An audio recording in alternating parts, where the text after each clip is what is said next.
Então, o que são barreiras? Rompendo barreiras. O que são barreiras? Barreiras, vamos falar de uma maneira genérica. Barreiras são divisões. São coisas que dividem, são obstáculos que dividem espaços, pessoas, lugares em dois ou mais. Então, nós estamos aqui dentro desse salão, desta igreja, e existem algumas barreiras. Se não tivesse essa parede, o vizinho estaria cultuando conosco. Seria até bom. Mas não, temos uma barreira física aqui, não é? E o propósito da barreira é o quê? Separar. Toda barreira foi feita para causar uma divisão, separar. E eu aqui enumerei alguns tipos de barreiras, não é? Porque cada uma é diferente da outra, e assim Deus fez nesse nosso universo que um dia nós iremos entendê-lo de uma maneira mais abrangente. A palavra do Senhor diz que nós hoje vemos como por sombra, mas um dia o veremos como Ele nos vê. Isso é incrível, ver a Deus da maneira que Ele nos vê, com a clareza, com a profundidade, com a totalidade. Mas as barreiras, elas podem ser físicas, como eu disse, uma parede, podem ser intelectuais, não é? Às vezes você tem uma barreira intelectual, uma barreira social. Por exemplo, Romeu e Julieta, não é? Eles eram de classes, de famílias diferentes, não é? Havia uma barreira que dividia o casal, não é verdade? Existem barreiras mentais ou psicológicas, são coisas que estão na nossa mente, e eu digo que 90% delas são deste tipo. Barreiras mentais, psicológicas, impedimentos que nós mesmos criamos, e o último tipo de barreira, que é o que a gente gostaria de mais se ater aqui nessa noite, que são barreiras espirituais. Muitas vezes nós temos facilidade física, temos local, temos abrangência, temos voz, temos sabedoria, temos nosso psicológico em dia, mas a coisa não vai. As coisas não funcionam. Por quê? Porque existe uma barreira que nós não vemos, que é uma barreira espiritual. A barreira física, como eu já disse, muro, rio, fronteira, não é? Para quem vai viajar para outro país, você precisa passar na alfândega, né? E se você não passar na alfândega, você não entra. Né? O antigo presidente dos Estados Unidos queria fazer uma barreira, um muro para dividir o México dos Estados Unidos, para restringir a entrada. Então, o ser humano, toda hora, ele está querendo romper barreiras, ele está querendo se locomover, ele está querendo ultrapassar, ele está querendo ir, e de maneira legítimas ou de maneiras ilegítimas também. A barreira mental, ela pode ser baixa autoestima, síndrome do impostor, que é uma coisa que está se falando cada vez mais, que é quando uma pessoa ela tem competência, mas acha que não tem. Eu trabalhei com um cara que era muito bom e ele se achava ruim. Eu falava, mas você é muito bom. Ele, não, mas eu não sei um monte de coisa. Ninguém sabe tudo, cara. Então, as barreiras mentais, elas nos prendem, elas nos restringem. A barreira espiritual são situações em que a ação de forças espirituais interferem no mundo físico, ou na mente, ou nas ações, ou sentimentos de um indivíduo. Agora, gostaria de sair um pouco deste tema, rompendo barreiras, e dizer uma frase para vocês que vai permear toda essa noite. Deus é um Deus de propósitos. Deus, ele não sai fazendo uma coxa de retalhos da nossa vida. Inclusive, os milagres que Jesus fazia, que na verdade são sinais, não era assim, Jesus estava andando, a gente tem essa impressão, né? Jesus estava andando, viu um aleijado aqui, curou aqui. Viu um cego, curou lá. Como distribuindo milagres como quem distribui cocadas. Não. Jesus, todo milagre de Jesus tinha um propósito. Não vamos nos ater aqui, mas Deus tem propósitos. E às vezes a gente precisa entender qual é o propósito de Deus para nós conseguirmos romper a barreira, para entendermos o plano do Senhor. Porque às vezes a gente fica tentando, correndo para um lado, e Deus fala, querido, é por aqui. Ou muitas vezes nós estamos nos lutando, tentando superar, tentando vencer, e nós não temos a clareza de que aquela é mesmo a vontade de Deus, a gente acha, eu acho que essa é a vontade de Deus, então eu vou. Aí a gente desiste. Então precisamos entender que Deus tem propósitos. Muitas vezes, quando Deus tem alguma bênção ou algum plano para nós, nós vamos encontrar barreiras que nos separam de receber o que Deus tem preparado. Isto nós encontramos em toda a palavra do Senhor. Deus é Pai, não é? A gente sabe, Deus é Pai, e Ele fala que vocês que são pais e são maus, sabem dar boas coisas para os seus filhos? Vocês acham que eu, o Pai, também não dará a todo aquele que pedir o Espírito? Mas a paternidade é algo complicado. Não é fácil ser pai. Às vezes a gente acha que está acertando e está errando. Hoje em dia os pais eles querem dar tudo para os filhos e acabam estragando os filhos, não é? Eu vim de uma geração um pouco mais autoritária, né? O pai tinha que ser respeitado. O pai, quando chegava em casa, a televisão era do pai, o tempo era do pai, a atenção era para o pai, não é? O pai era o rei, né? O rei da selva, o rei da casa. Hoje em dia, a criança tomou o protagonismo na casa. A televisão é da criança, porque se ela não tiver, ela chora, porque ela briga, porque ela berra, enfim. Deus não é pai assim. E também Deus não é aquele pai autoritário que faz tudo convergir para si próprio. Não. Deus é um pai sábio.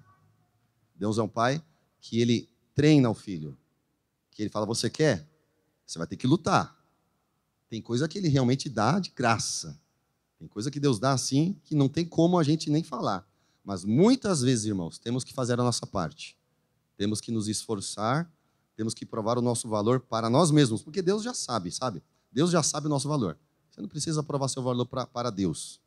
Você já foi comprado, lavado, remido, mas Deus quer nos fazer guerreiros e guerreiras. Deus não quer um povo mole. Deus nunca gostou de um povo frouxo. Né? O povo de Deus era um povo aguerrido, era um povo de luta, era um povo de batalha.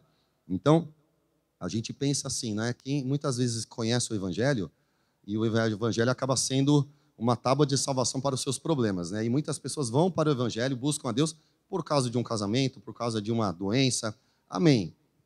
É assim muitas vezes. Mas quando você se depara com o Evangelho, e você entende o que é o Evangelho, aquele que quer vir após mim, toma a sua cruz, negue a si mesmo, não é verdade? E Deus ele não vai resolver a nossa vida. Deus não é aquele primo rico que a gente liga quando está precisando de grana. Ó, estou precisando de uma grana, você pode emprestar? Não, Deus não é assim. Deus ele tem propósitos. Deus ele quer formar em nós caráter de ferro. Deus quer formar em nós homens e mulheres de valor, que não abaixa a cabeça para o mundo, que não abaixa a cabeça lá para a estátua de Nabucodonosor, que não abaixa a cabeça para as dificuldades, mas enfrenta de cabeça erguida, com humildade, mas se reportando ao Senhor e com muita garra. Temos que ter discernimento e sabedoria para vermos qual é a vontade de Deus para aquele momento. Então eu peço que você abra a Bíblia no livro de Daniel, Daniel 10. Eu gosto muito desse personagem, Daniel. Eu acho ele sensacional. Daniel foi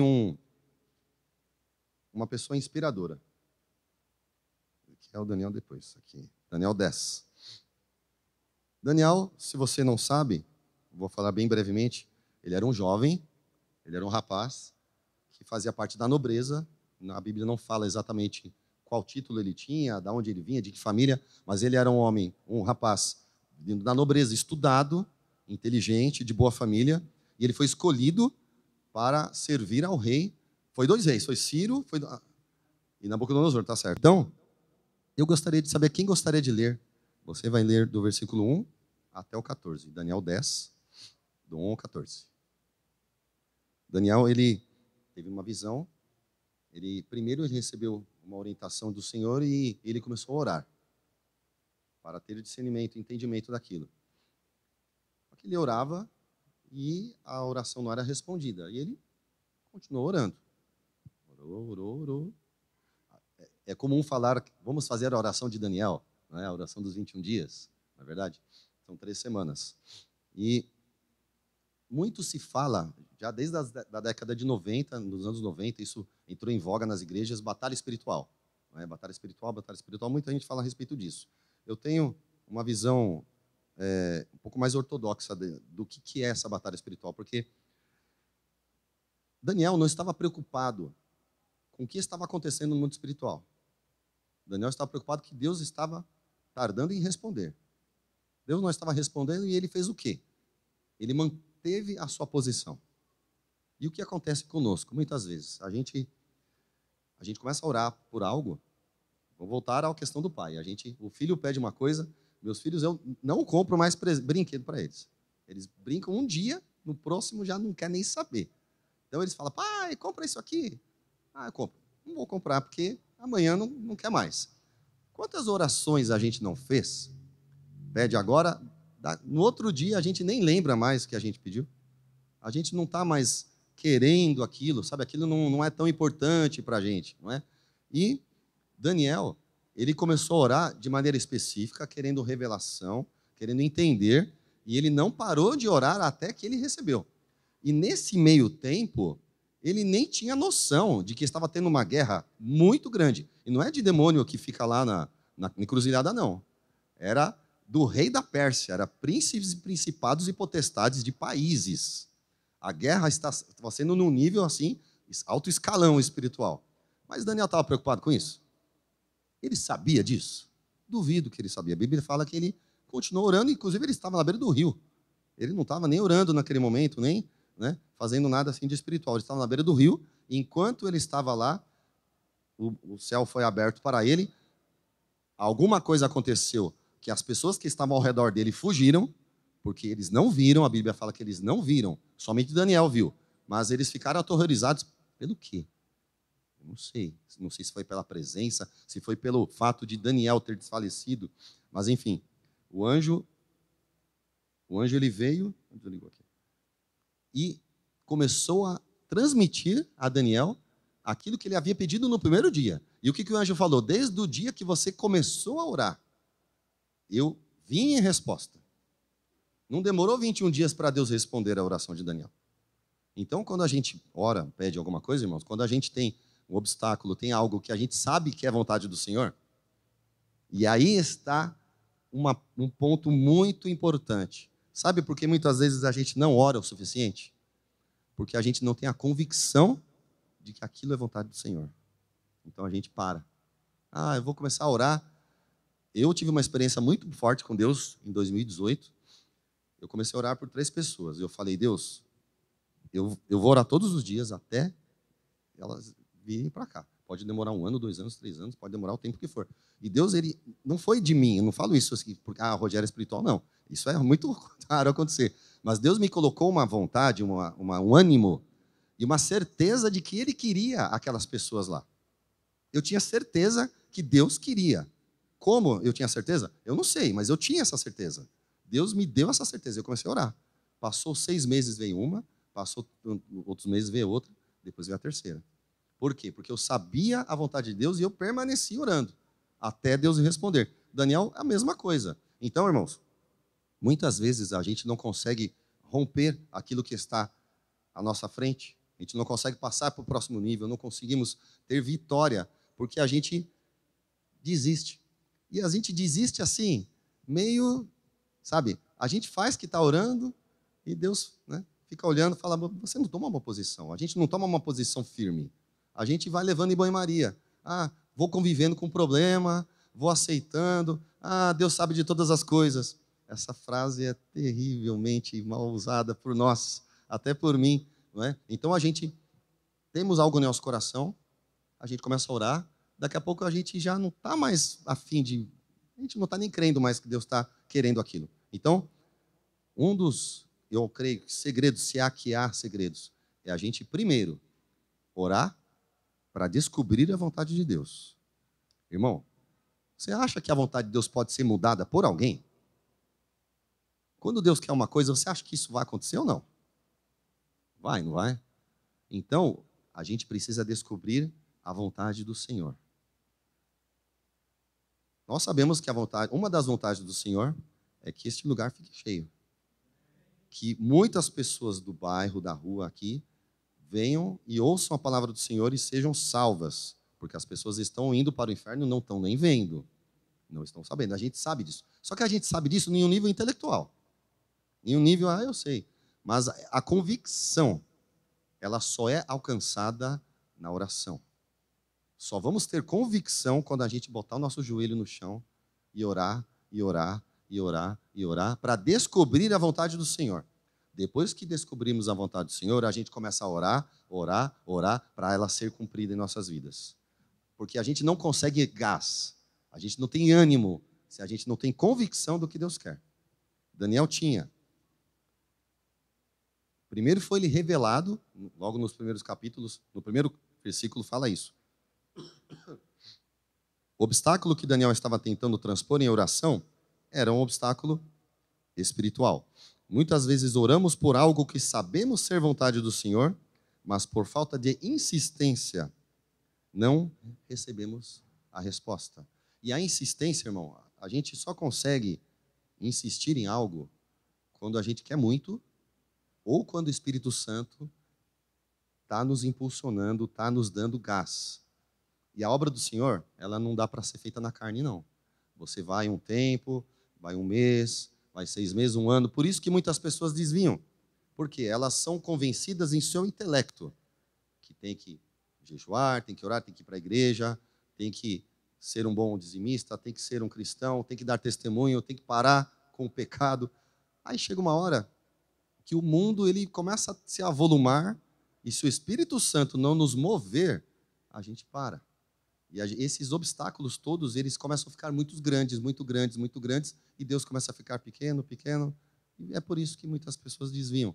Não é? Muitos se escandalizam, muitos olham para quem está fazendo alguma coisa na igreja e erra, e a igreja é um hospital. O hospital tem o quê? Gente doente, não é verdade? Tem os médicos e tem médico que fica doente, não é? Tem médico que fica... No Covid, a gente teve muitas baixas de médicos heróis que estavam ali para servir o povo e acabaram pegando Covid. Então, não pense, irmão, que a igreja é um lugar de gente perfeita, porque o nome disso é outro, é céu. O nome de lugar de gente perfeita é céu. Aqui nós vivemos e nós vamos errar e acertar e vamos nos exortar uns aos outros, vamos nos consolar uns aos outros, vamos animar uns aos outros. E quando a gente tem um propósito em comum, a gente consegue. Porque mais vale 2, não é? Quando nós se juntamos, a coisa, ninguém pode parar. Quando o povo se ajunta, irmão, você pode ver até no mundo. Quando o mundo se junta para fazer uma coisa, pode ser uma porcaria. Eles fazem. A Torre de Babel, né? O povo se juntou para fazer um negócio que não tinha nem sentido, para chegar aos céus. E Deus falou, eu vou parar porque eles vão acabar chegando. Porque eles queriam uma mesma coisa. Então, nós, como corpo de Cristo, precisamos ir moldando a nossa mente, a nossa vontade, e querendo a mesma coisa. Agora eu gostaria de que uma outra pessoa abrisse a Bíblia no livro de Êxodo, capítulo 17, versículo do 8 ao 13. Êxodo 18. Bom, é um trecho muito interessante da palavra do Senhor. Algo muito interessante. O povo, os amalequitas se levantaram para ir contra Israel, e aí estava tendo uma guerra de um povo de Deus, Israel, contra Amaleque. E Josué estava guerreando, ele era um general, e Moisés subiu com mais 2 para uma montanha. E olha só que interessante. A guerra, ela estava sendo travada ali no chão. Só que a decisão, a vitória, ela estava sendo decidida por uma pessoa que estava com as 2 mãos levantadas. Moisés. A guerra não estava sendo travada, a decisão da guerra não estava sendo feita com base na força dos guerreiros, base na quantidade de armas, no ânimo do povo. Quando Moisés levantava as mãos para cima, e eu fico pensando, ele deve ter descoberto isso. Então ele deve ter levantado as mãos para adorar ao Senhor, para orar. Quando se cansava, abaixava as mãos e via o povo dele perdendo. E quando ele percebeu isso, o que ele falou? Eu vou ficar aqui de mãos para o alto. E aqueles 2 companheiros viram que Moisés já não aguentava mais ficar assim, porque nosso braço uma hora cansa, não é verdade? Fica assim 5 minutos para você ver. Não dá, né? Nossa mão pesa, sei lá, 1 quilo, 2 quilos, 5 quilos. Daqui a pouco pesa 50, né? E vai vindo. E o que fizeram? Sentaram Moisés em uma pedra, sabedoria, levantaram as duas mãos, um de cada lado, e seguraram lá. Agora a gente vai ficar aqui até acabar. E realmente o povo de Deus prevaleceu. Essa barreira, esta vitória que o povo estava almejando, ela não foi conquistada com força, foi conquistada com estratégia, não foi conquistada com planejamento, não foi conquistada com investimento financeiro, foi conquistada através da adoração e da percepção de Moisés. Muitas vezes, irmãos, nós precisamos ter, é o que o pastor fala de intuição espiritual, percepção. Ele falou domingo passado sobre percepção. Quando as coisas estão dando certo, por que estão dando certo? Quando as coisas estão dando errado, por que estão dando errado? O que eu mudei? Eu estava fazendo o quê? Semana passada eu estava orando tal hora. Poxa, não estou mais fazendo a minha devocional. A gente tem que ter essa sensibilidade. O que está acontecendo? O que eu mudei? O que eu fiz ou parei de fazer que a situação mudou? Isso, irmão, é o Espírito Santo que vai te conduzir. Não é aqui fazer elucubrações e ficar adivinhações. Não é isso que eu estou dizendo. Estou dizendo que nós devemos buscar ao Espírito Santo e estar sensíveis ao Espírito Santo, porque Deus fala. O Espírito Santo fala. E ele fala de uma maneira clara. Ele fala assim, olha, vai e fala com tal pessoa.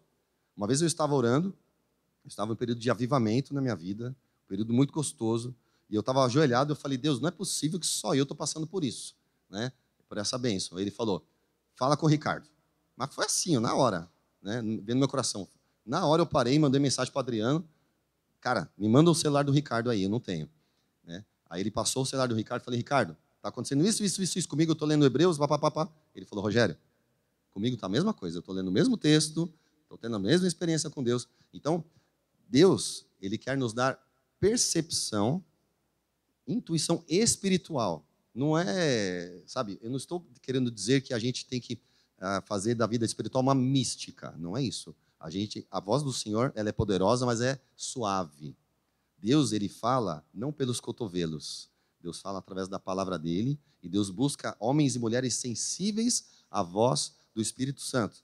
Então Moisés, ele teve a inteligência espiritual de perceber que quando ele levantou as mãos, o povo ganhava.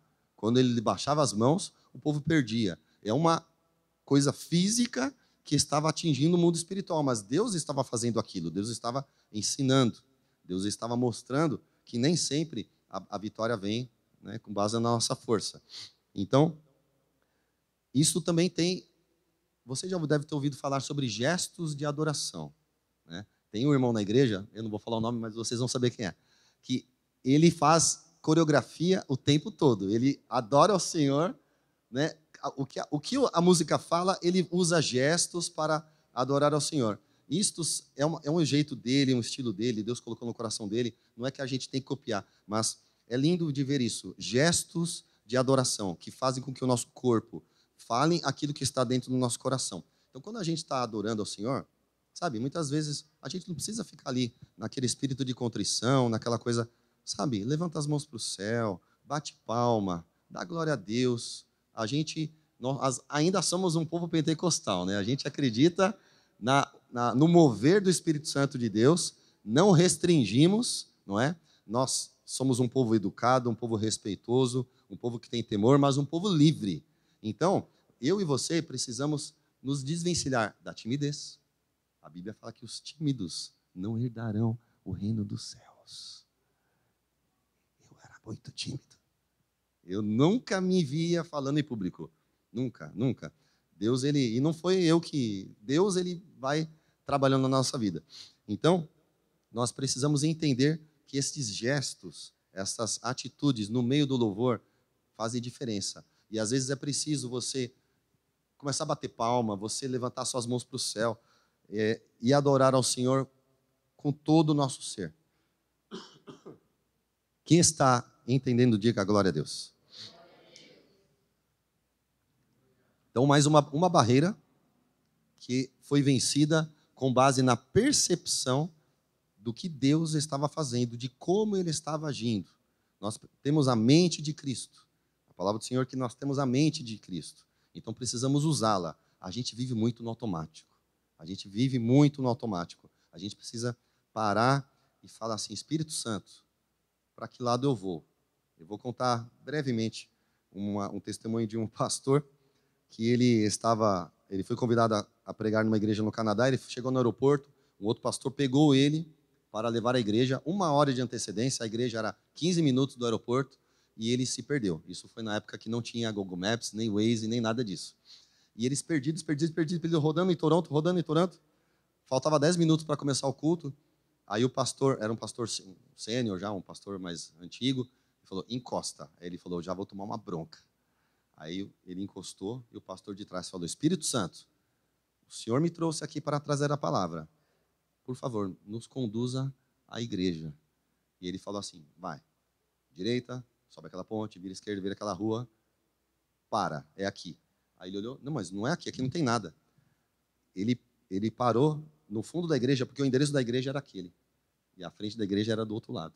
Então, a sensibilidade que o Espírito Santo, o poder que o Espírito Santo nos dá, e a gente não usa, porque a gente não acredita que isso seja possível, não é?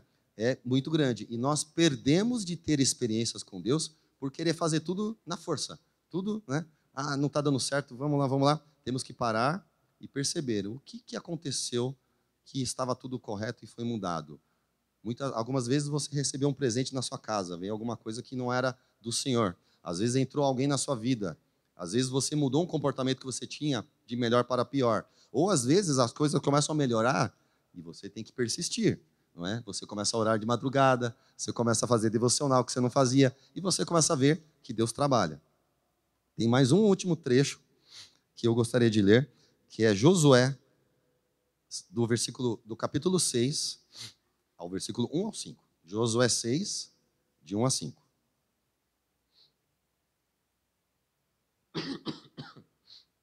Este aqui é um exemplo muito interessante de romper barreiras de uma maneira nada ortodoxa. Primeiro, lembra que eu falei que Deus é um Deus de propósito? Então, por que Deus deu Jericó para Jerusalém? Não era terra prometida ali. Jerusalém estava a 30 quilômetros de distância. Por que eles precisavam passar por ali? Eles não podiam dar a volta e deixar o povo de Jericó lá em paz e...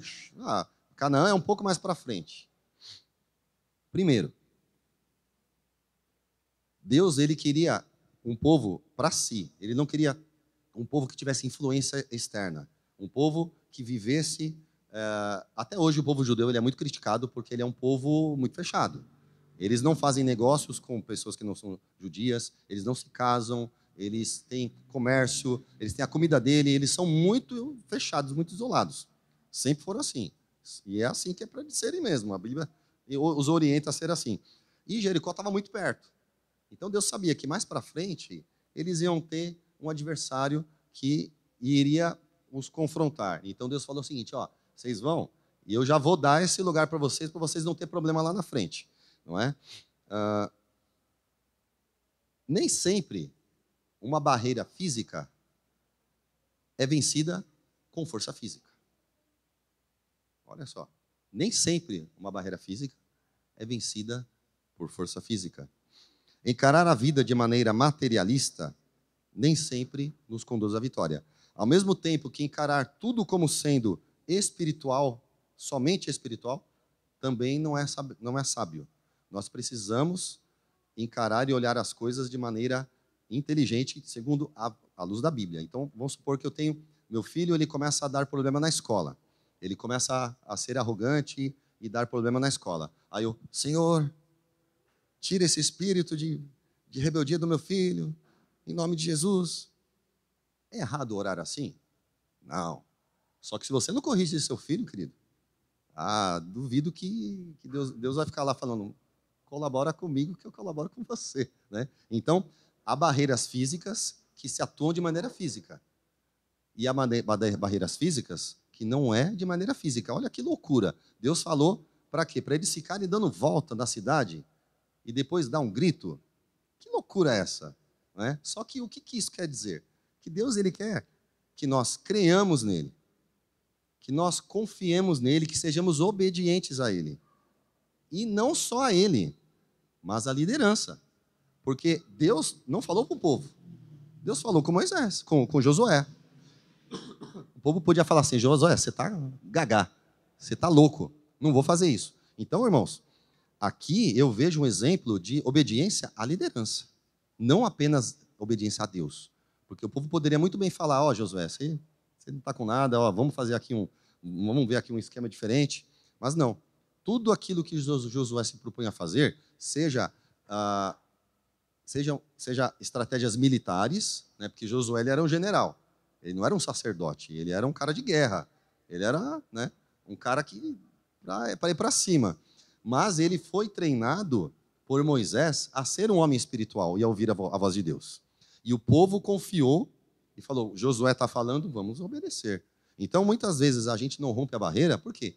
Porque a gente não está acreditando na nossa liderança. Porque a gente não está acreditando naquele que está fazendo.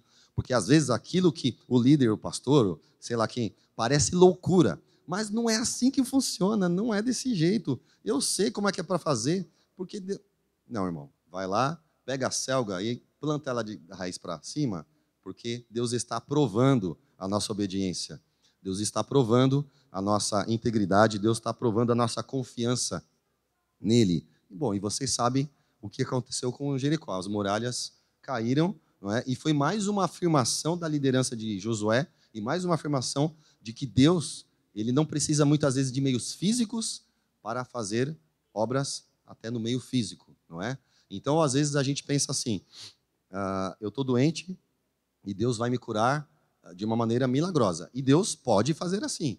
Como Deus também pode usar um médico e falar assim, eu vou cuidar de você. Você vai fazer o tratamento, você vai usar esse remédio, você vai parar de comer isso, você vai fazer aquilo, e Deus usar essa pessoa para te abençoar e você ser curado também. Então, irmãos, a vida cristã, ela tem que ser vivida com sabedoria, mas uma sabedoria bíblica, espiritual, não fazendo com que as coisas se tornem tudo material, sem fé, sem Deus, nada vai dar certo, e nem tudo é espiritual. A gente tem que fazer a nossa parte. A gente tem que ir para cima, a gente tem que acreditar, a gente tem que seguir a nossa liderança, a gente tem que apoiar, a gente tem que estar junto, e somente assim nós vamos conseguir que Deus rompa as barreiras. Porque a grande parte das barreiras é Ele que rompe, não somos nós. Amém? Amém. Aplauda ao Senhor.